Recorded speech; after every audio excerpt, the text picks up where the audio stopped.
السلام عليكم ورحمة الله وبركاته. أهلا بكم وحلقة جديدة من كورس تعلم البي ال سي وبالأخص اللوجو من شركة سيمنز. اليوم معنا تطبيق مهم جدا وهو تطبيق الاير كونديشننج سيستم، تطبيق المكيف الهواء سواء المركزي أو الوحدة العادية السبليت والفان. التطبيق ده النهاردة إن شاء الله هيتم برمجته بالكامل، فعايزك تركز معايا كده وتفهم احنا هنستعمل ايه ونشتغل ازاي. الموضوع بسيط جدا، موضوع عبارة عن هيبقى انبوت واوتبوت. تمام، الانبوت هيكون فيه اون سويتش واوف سويتش، وهيكون عندي حساسين، حساس للاير فريش اللي هو داخل عندك الشقة او الغرفة او المكان، وحساس لمروحة الاكزوست فان او الهواء الخارج من المكان اللي انت فيه، الهواء اللي مش فريش اللي هو بيطلع بره يعني. تمام، يبقى في عندي مروحتين او عندي مروحة فريش والمروحة التانية اللي هي السحب، مروحة السحب. وعندي الانبوت هيبقى انبوت واوتبوت، وهيكون في كمان في الاوتبوت هيكون في فولت، هيكون في خارج للفولت او العطل، لان العطل ده هيدي بعد كده فيدباك للداخل بحيث يتحرك او يعمل كنترول على السيستم لو في مشكلة. طيب خلينا نبدأ على طول ونقول الانبوت. نوصل هنا اول انبوت، تاني انبوت، تالت انبوت، رابع انبوت. تمام، هيبقى 4 انبوت وهنسميهم مع بعض دلوقتي. الاوتبوت هيكونوا 3 اوتبوت، اول اوتبوت، تاني اوتبوت، تالت اوتبوت. جميل جدا. الانبوت قلنا هنخلي المفتاح دوت، خلينا نكبر شويه عشان يبان ليك الصوره كلها. تمام، اول انبوت ده هنسميه اي واحد، طبعا هيكون خليه مومنتري بوش بوتون، وهنقول ان هو اون سويتش. الانبوت التاني اي 2 هنخليه برضو مومنتري بوش بوتون وهنسميه الاوف.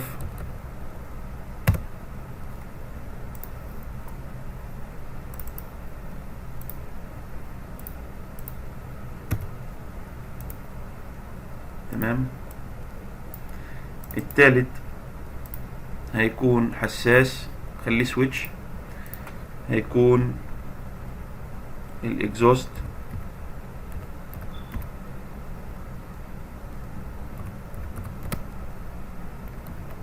فان، نقدر نقول الاكزوست اير فلو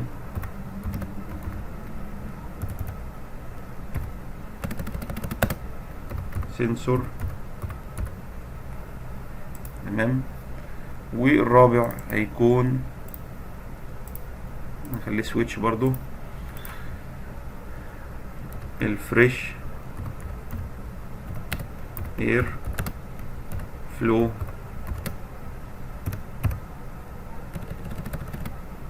سنسور. تمام كده. الخارج هيكون عندي الاكزوست فان او الخارج،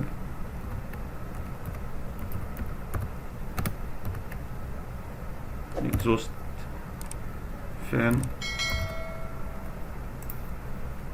تاني خارج ده هيكون الاير فريش فان، الاير فريش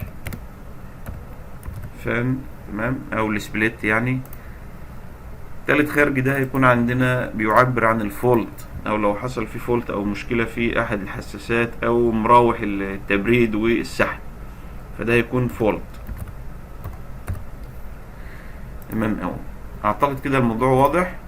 عندي 3 خارج و4 داخل زي ما احنا شايفين كده مع بعض. تمام اوي. طيب عايزك تفكر معايا بنفس طريقة التفكير اللي انا بفكر فيها دي. اما بتيجي تشتغل في برنامج بتركز على الخارج بتاعك، انت عاوزه يشتغل امتى الخارج ده، ويشتغل بالطريقه انهي، والداخل برضه عاوز لما تدوس على ايه يحصل ايه. طيب انا دلوقتي عايز لما ادوس على اون الاكزوست فان دي تشتغل. طب هتشتغل ازاي ما دام هو بوش بوتون؟ على طول يجي في دماغك ايه؟ يجي في دماغك لاتش ريلاي. لاتش ريلاي بنجيبه منين؟ من مسيلينيوس لاتشنج ريلاي، ونحطه هنا في الداخل كده. وكمان على فكرة الفولت ده هيشتغل بلاتش ريلي يعني بالمره. فدوت هو اللي هيشغل ايه، بمجرد ما يتعمل له سيت هنا على الطرف ده هيشغل معاك على طول الاكزوست فان. طيب اعمل له سيت منين؟ هياخد الطرف بتاعه من اون هي اللي هتعمل سيت للموضوع ده. طيب ريسيت هتجيله منين؟ ريسيت هتجيله من طريقين مبدئيا كده. يعني امتى ده يطفي؟ اذا كان اوف دوت قلت له اطفي يبقى ده طريق. الطريق التاني اذا حصل فولت، وهنشوف الفولت ده جاي منين دلوقتي. اذا حصل فولت برضه هيعمل ريسيت للسيستم كله، لان ده خلي بالك هيترتب عليه السيستم كله يعمل ريسيت. طيب ما دام انا عاوز خارجين، ما دام انا عاوز داخلين يطلع منهم خارج واحد وايهما كان هاي، يعني اي واحد فيهم شغال يعمل ريسيت، يبقى انا ما قداميش غير بوابه ايه، بوابه اور. اجيب بوابه اور واحطها هنا في الطريق ده كده واخد منها، يبقى ده الخارج، والطريقين بتوعها هيكونوا اوف، والطريق التاني هيكون مين؟ هيكون الفولت اوتبوت، ده الطريق التاني بتاعها. يبقى انا كده عملت ايه؟ انا كده اديت اتنين دخل، يا اما اوف من هنا يا اما فولت من هنا. جميل جدا. طيب الاير فريش فان، الاير فريش فان هتشتغل عن طريق برضه خارج الاكزوست فان. يعني بما ان الاكزوست فان ده شغاله، يبقى في اللحظه دي انا ممكن اقول ان الاير فريش فان تدخل لي هواء عندي مفيش مشكله، لان لو مفيش سحب هيبقى في مشكله عندي. فلازم ده يكون هو اللي هيعطي للاير فريش فان. ومش بس كده، هامنها كمان بالاكزوست اير فلو سنسور، الحساس اللي هو بيحس ان الهواء مسحوب. كمان هو اللي هيعطي ويقول ان الكلام ده لازم يكون شرط تاني لتشغيل الاير فريش فان. طب الكلام ده يعني عايز ده وده يكونوا الاتنين هاي في اللحظه دي، يعني الاتنين يكونوا شغالين بحيث يدوا اشاره هنا. طب مين اللي يعمل الحكايه دي؟ اللي يعمل الحكايه دي بوابه اند جيت، هنجيبها كده نحطها هنا في السكه دي، والخارج بتاعها هيكون للاير فريش فان. طب وفين التو كونديشن بقى بتاعها؟ الشرطين والله الاول شرط ده يكون شغال، والتاني شرط ده يكون ايه، شغال، اللي هو الحساس بتاعها ده. جميل جدا. طيب تعالوا بينا عشان بس نرتب الدنيا، نعمل دي كده سيبريت باليمين كده، نقول له سيبريت تبقى بالشكل ده، ودوت هيكون كده معانا مفيش مشكله. تمام. تعالوا بينا ناخد دول كده فوق شويه. يبقى انا كده شرطين علشان تشتغل مين؟ الاير فريش فان. لغايه دلوقتي حلو قوي. تقدر تعمل سيموليشن على كده؟ يعمل سيموليشن. ندي اشاره اون، السيت اشتغل لاتش ريلي وادى اشاره هنا، ولكن ده مش شغال ليه؟ لان الاكزوست فان مش حاسس، سنسور يعني مش حاسس ان في هواء خارج، لان ده فلو سنسور بيحس بتدفق الهواء محطوط عند وش الايه، المروحه بتاعتي. يبقى لازم ده كمان يكون شغال عشان الخارج بتاع الاير فريش فان يدخل لي هواء سائع وكويس. كده اشتغل معانا بمجرد ما السنسور حس. تمام. لو السنسور ما حسش وفيه مشكله على طول بيفصل معانا الاير فريش فان. ولو عملت برضو، لو هو شغال او سواء مش شغال وعملت اوف من هنا، على طول السيستم بيرست من خلال اللاتشنج ريلي سيت ريسيت ويوقف الخارج بتاعنا. جميل جدا. لغايه دلوقتي احنا كده شغالين وبنفكر بطريقه منطقيه، وده اصلا طبيعه البرنامج. طيب الحاجة التانية بقى، انا عاوز فولت. الفولت ده يقول والله في مشكلة في حساس معين من الحساسات دي، او في مشكلة في الاكزوست فان او في الاير فريش فان، يعني في مشكلة في المراوح دي. طب الحكاية دي نعرفها ازاي؟ اولا هنستعمل الريلي اللي هو اللاتش ريلي ده، بحيث تجيله اي بالس يشتغل. طيب ده هيشتغل عن طريق ايه؟ عن طريق مسارين اتنين. اول مسار هيكون المسار بتاع الحساس الاير فلو سنسور، وتاني حساس هيكون الفريش اير فلو سنسور. تمام. يبقى الاكزوست فلو سنسور والفريش فلو سنسور، الاثنين دول هما اللي هيكونوا المسارين، والمسارين دول هيشتغلوا عن طريق تايمرز. يعني هنجيب 2 تايمرز. تمام. بمجرد الحساسات دي ما تعطل او المراوح دي يحصل فيها مشكله، التايمر ده هيعد وليكن مثلا 10 ثواني وبعدين يشغل الفولت. الفولت ده هيعمل ايه بقى؟ هيرست المجموعه دي كلها اللي فوق دي. تمام. يبقى الفولت ده هيرست كل المجموعه اللي فوق دي، وهنعرف هيرستها ازاي دلوقتي. يبقى انا كده محتاج 2 تايمر احطهم. هنستعمل تايمر اون ديلي تايمر، يبقى في تايمر هنا وفي تايمر هنا، الاثنين اون ديلي، وهنظبطهم على ايه؟ على 10 ثواني الاثنين. 10 ثواني. اوكي. 10 ثواني. اوكي تمام. يبقى الاتنين تايمر دول، واحد هياخد اشارته من الاكزوست اير فلو فان، والتاني هياخد اشارته من الفريش اير فلو سنسور. اسف. يبقى ده كده هياخد من السنسور ده، وده كده هياخد منين؟ من الحساس اللي هو ده الاي 3. ولكن الحساس دوت كمان انا هربط معاه على التايمر، هربط عليه شرط الاكزوست فان. يبقى انا هاخد كمان من الاكزوست فان واربط عليه. يبقى انا محتاج هنا ايه؟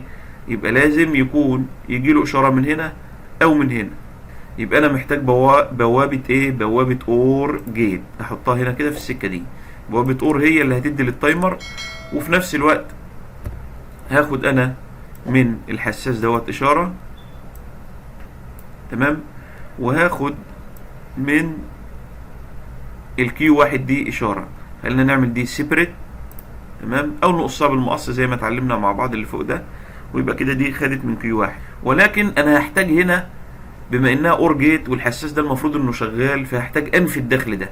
يبقى لازم الدخل ده دبل كليك كده انفيه، يبقى بالشكل ده، بحيث ايه؟ لما يفصل الحساس يبقى ده ايه؟ هاي. يبقى ده هاي والكيو واحد طبعا هاي، تمام. يبقى انا كده ايه؟ شغلت التايمر. التايمر هيشتغل ويعد الى ان تصل ايه؟ الاشاره هنا. ده تايمر ايه؟ ده تايمر اون ديلي تايمر، فهيشتغل بالطريقه دي. لما تيجي على الاشاره يشتغل، لما ده يبقى هاي هنا يشتغل. جميل جدا. يبقى الاثنين دول هيعملوا ايه؟ الاثنين دول هيعملوا ست للخارج ده. يبقى لازم يكون في هنا بوابه. طب البوابه دي هتكون ايه؟ هتكون اور جيت. اي حاجه من دي فولت من ده يعمل ايه؟ يعمل ست للموضوع ده. وزي ما عملنا هنا في الكيو واحد هنعمل هنا في الفريش اير فلو سنسور، وناخد هنا برضو من الايه؟ الاير فريش فان. يبقى هنا اضطر اشيل دي واحط بوابه ايه؟ واحط بوابه اور زي اللي انا كنت حاططها فوق. عادي جدا، بتشيل وتركب، مفيش اي مشكله عندك خالص. وتيجي هنا تودي للكيو 2 اللي هي الاير فريش، وتيجي هنا تقول له سيبريت. نقطعها بالمقص ده، نقطعها كده بالمقص عشان الشكل الرسمه بس يبقى كويس. ونقدر نيجي هنا بس ننزل الحساس ده كده، تمام كده. وبعدين هنيجي هنا نحط ايه؟ نحط اور جيت تاني. ليه؟ عشان الاثنين هيعملوا ايه؟ الاثنين هيعملوا هنا ست. اي واحد من دول يشتغل يعمل ايه؟ يعمل ست للريلي ده. يبقى الريلي ده هو لاتش ريلي. اول ما تجيله اشاره من المشاكل دي اللي هي ايه بقى؟ اللي هي السنسور بتاع الاكزوست فان في مشكله في المروحه او الحساس، والاير فريش فان في مشكله في السنسور او برضو الحساس بتاع الاير فريش فان، تمام. يعمل ست للموضوع ده.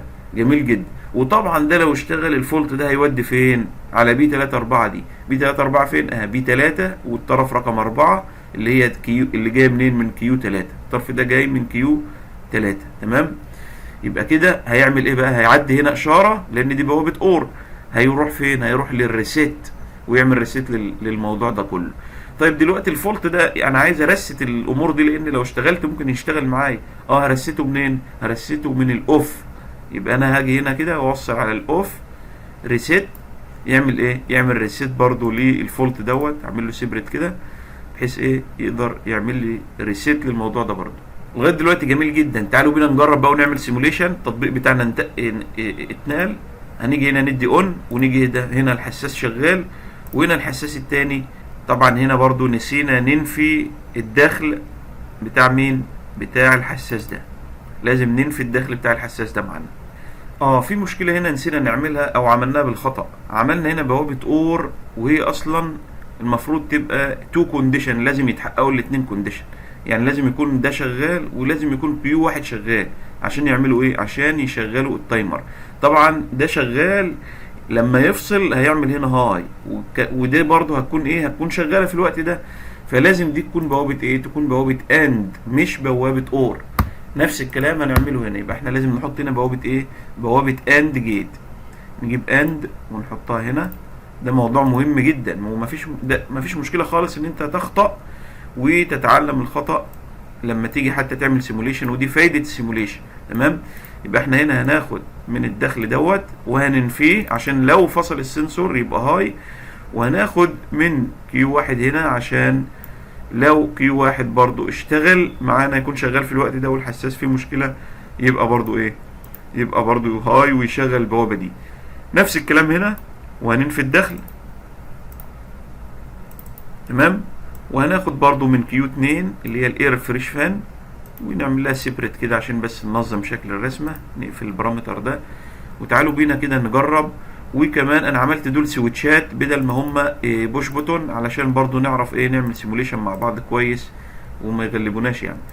نعمل سيموليشن كده، ده شغال على طول. خلينا نفصل تاني ونعمل تاني من الاول احسن.